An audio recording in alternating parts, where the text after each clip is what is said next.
हजरत उबय इब्न कअब रज़ियल्लाहु ताआला अन्हु अर्ज़ करलेन, या रसूलल्लाह, या हबीबल्लाह, नबी गो, আমি আপনার প্রতি দূরত পাঠ করব। আমার নবী মুস্তাফা সাল্লাল্লাহু তাআলা আলাইহি ওয়াসাল্লাম বলেন, তুমি যতবার চাও। হযরত উবয় ইবনে কাব রাদিয়াল্লাহু তাআলা আনহু আরজ করলেন, ইয়া রাসূলুল্লাহ, ইয়া হাবিবাল্লাহ, নবী গো,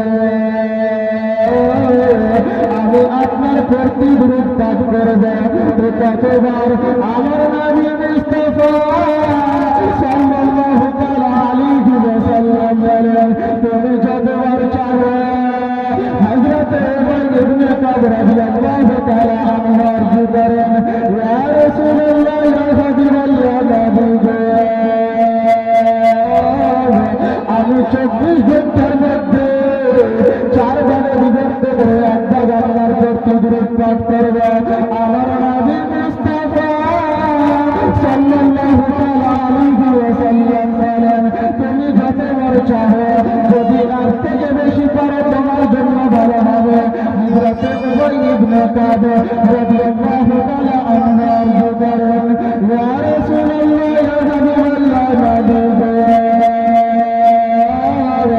আমি আপনার প্রতি পুরো রাতের মধ্যে 24 ঘন্টার মধ্যে 4 ভাগে বিভক্ত করে দুর্গম আপনার প্রতি দূরত পাঠ করব। আমার নবী মুস্তাফা সাল্লাল্লাহু আলাইহি ওয়াসাল্লাম বলেন, তুমি যতবার চাও, যদি আর থেকে বেশি পারো তোমার জন্য উপকার হবে। হযরত উবয় ইবনে কাব রাদিয়াল্লাহু তাআলা আনহু আরজ করেন, ইয়া রাসূলুল্লাহ, ইয়া হাবিবাল্লাহ, নবী গো, আমি পুরো রাত দিনের মধ্যে, পুরো 24 ঘন্টার মধ্যে আমি 12 ঘন্টা আপনার প্রতি দূরত পাঠ করব। কেমন হবে বলেন? আমার নবী মুস্তাফা সাল্লাল্লাহু তাআলা আলাইহি ওয়াসাল্লাম বলেন, তুমি যতবার চাও, যদি আর থেকে বেশি করো তোমার জন্য উপকার হবে। হযরত উবয় ইবনে কাব রাদিয়াল্লাহু তাআলা আনহু আরজ করেন, ইয়া রাসূলুল্লাহ, ইয়া হাবিবাল্লাহ, নবী গো, আমি 24 ঘন্টার মধ্যে, পুরো রাতের মধ্যে আমি 24 ঘন্টায় আপনার প্রতি দূরত পাঠ করব। কেমন হবে বলেন? আমার নবী মুস্তাফা সাল্লাল্লাহু আলাইহি ওয়াসাল্লাম বলেন, ইদা তুফাহুল মুতাওয়াফির লাগাহুমুকা, অর্থাৎ তোমার সমস্ত গুনাহ, সমস্ত জীবন বালা মুসিবত দূর হয়ে যাবে এবং তোমার গুনাহ মিটে যাবে। জোরে বলুন সুবহানাল্লাহ। ব্রাদার নবী ইসলামিয়া, একদিন এক মহিলা হযরত খাজা হাসান বসরি রাহমাতুল্লাহ আলাইহি আমাদের সাহায্য করলেন, হুজুর,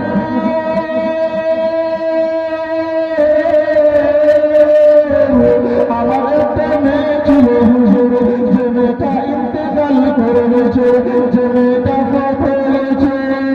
আমার মনে ধরে না, যদি আমার মেয়েকে স্বপ্নের মধ্যে দেখতে পাই, যদি আমার মেয়েটাকে আমি রাতে স্বপ্নের মধ্যে দেখতে পাই, তবে আমার দিলে খুশি হয়ে যাবে, আমি খুব আনন্দিত হব, আমার দিলে সুখী পেয়ে যাবে।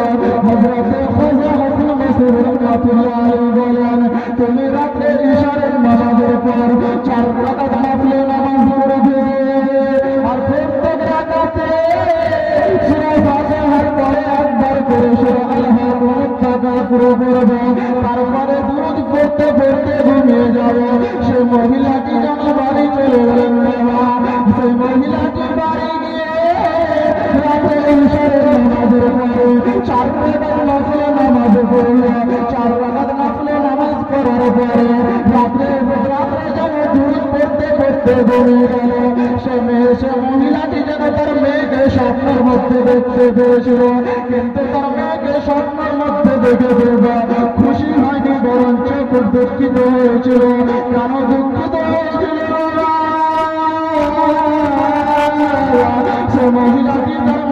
দেখেছিল, কিন্তু আজানের মধ্যে দেখেছিল। যখন সে মহিলাটি তার মেয়েকে স্বপ্নের মধ্যে দেখতে পায়, তার মেয়েটি যেন আজানের মধ্যে প্রবেশ করেছিল। সে মহিলাটি চিৎকার মেরে কেঁদে উঠে গেল। সকালবেলা হযরতে হযরত বসরি রাহমাতুল্লাহ আলাইহির খিদমতে গিয়ে আরজি করলেন, হুজুর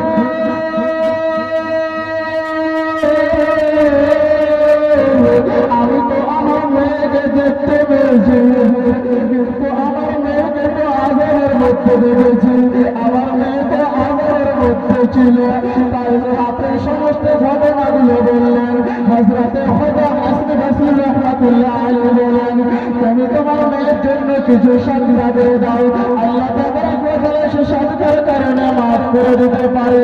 বেশ কিছুদিন পরে হযরতে হযরত হাসান বসরি রাহমাতুল্লাহ আলাইহি এক রাত্রে যখন শুয়েছিলেন বাবা, সে হযরতে হযরত হাসান বসরি রাহমাতুল্লাহ আলাইহি রাতে স্বপ্নের মধ্যে দেখতে পাচ্ছে হযরতে হযরত হাসান বসরি রাহমাতুল্লাহ আলাইহি সে মেয়েটিকে স্বপ্নের মধ্যে দেখতে পেল। জান্নাতের বাগানের মধ্যে বাগানে একটা নুরানি তাজ করে একটা মেয়ে যেন বসে আছে। সে মেয়েটি হযরতে হযরত হাসান বসরি রাহমাতুল্লাহ আলাইহি জিজ্ঞাসা করলেন, হুজুর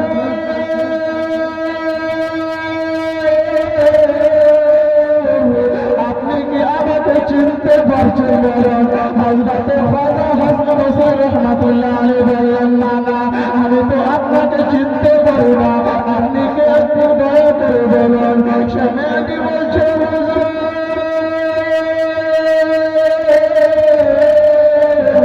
আমি সেই মেয়েটি যারা আপনার কাছে গিয়েছিল, স্বপ্নের মধ্যে দেখা আবদার করেছিল, আপনি আমার মাকে দুরূদ করার হুকুম দিয়েছিলেন।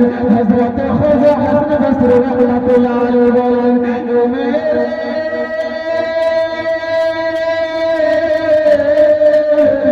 তোমার মাকে তোমার বালাপার কিছু বলেছিল, তোমার মাকে তোমার অবস্থা আর কিছু বলেছিল, কিন্তু এখন থেকে তোমাকে অন্য, তার কারণটা কি আমাকে বলে। সেই মেয়েটি বলছে,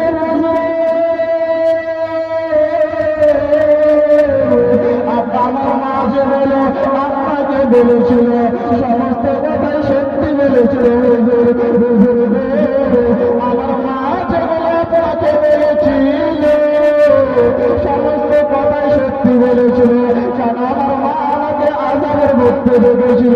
আমার মা যখন আমাকে দেখেছিল সেই সময় আমি জাহান্নামের মধ্যে প্রবেশ করেছিলাম। হযরতে হযরত হাসান বসরি রাহমাতুল্লাহ আলাইহি বলেন,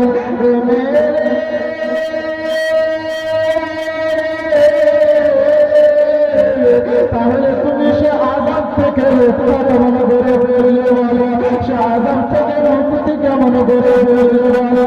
সে মেয়ে বলছে,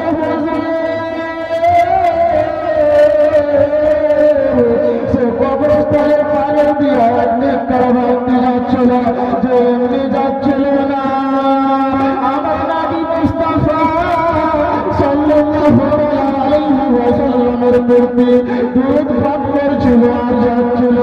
সে দুরূদের বরকতে, সে দুরূদের ফজিলতে আমার আল্লাহ সে 500 কবর থেকে আযাব উঠিয়ে দিয়েছেন। বলুন সুবহানাল্লাহ। ইসলামিয়া আল্লামা আব্দুর রহমান সফরি রাহমাতুল্লাহ আলাইহি বলেছেন, কাল কিয়ামতের দিনে কিছু ব্যক্তিকে জান্নাতের হুকুম দেওয়া হবে, জান্নাতের পারমিশন দেওয়া হবে, জান্নাতের টিকিট দেওয়া হবে, অথচ সে জান্নাতে প্রবেশ করতে পারবে না, জান্নাতের রাস্তা ভুলে যাবে। আর যে বললেন, ইয়া রাসূলুল্লাহ, ইয়া হাবিবাল্লাহ, নবী গো, সেই সমস্ত ব্যক্তিরা কারা হবে বলেন, যাদেরকে জান্নাতের হুকুম দেওয়া হবে, জান্নাতের টিকিট দেওয়া হবে, অথচ সে জান্নাতে প্রবেশ করতে পারবে না। আমার নবী মুস্তাফা সাল্লাল্লাহু আলাইহি ওয়াসাল্লাম বলেন, আল্লাযীনা সামি'ু বিসমি ওয়া লাম ইউসাল্লু আলাইহি, অর্থাৎ সেই সমস্ত ব্যক্তিরা হবে